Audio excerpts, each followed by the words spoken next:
যে হাসপাতাল মানুষের চিকিৎসা সেবা দেওয়ার কথা সে হাসপাতাল আজ নিজেই আইসিইউতে চলে গেছে। দালাল, চোর, ছিনতাইকারী ও মাদকসেবীদের অভয়ারণ্যে পরিণত হয়েছে হাসপাতালের একটি অংশ।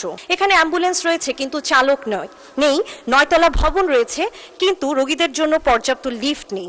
আজ আমি সীমান্ত কন্যা শেরপুর জেলার প্রায় 17 লক্ষ মানুষের একমাত্র ভরসাস্থল শেরপুর সদর হাসপাতালের করুণ বাস্তবতার চিত্র তুলে ধরতে দাঁড়িয়েছি এই মহান জাতীয় সংসদে।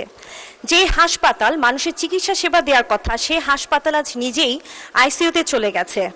মাননীয় স্পিকার, শেরপুর সদরের চরাঞ্চলের অধিকাংশ রাস্তাই বর্তমানে কাঁচা।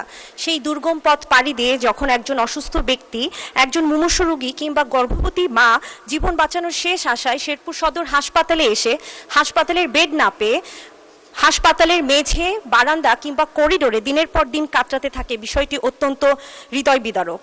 যেখানে সিনিয়র কনসালটেন্টের 10টির মধ্যে 10টি পদ শূন্য, সেখানে প্রতিদিন 700 রোগীর চাপ সামলাতেই হিমশিম খায় চিকিৎসক, নার্স, পরিচ্ছন্নতা কর্মী, নিরাপত্তা কর্মী।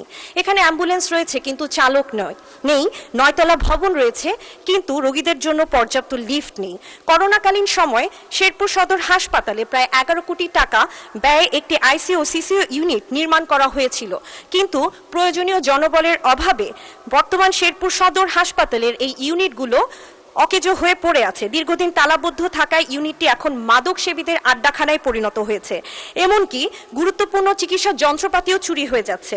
দালাল, চোর, ছিনতাইকারী ও মাদক সেবীদের অভয়ারণ্যে পরিণত হয়েছে হাসপাতালের একটি অংশ। পাশেই ময়লার ডাস্টবিনের দুর্গন্ধ যেন সুস্থ মানুষকে অসুস্থ করে তুলছে। 2018 সালের পর থেকে এই সদর হাসপাতালের স্বাস্থ্য বিভাগের কোনো স্টাফ আর নিয়োগ দেওয়া হয়নি।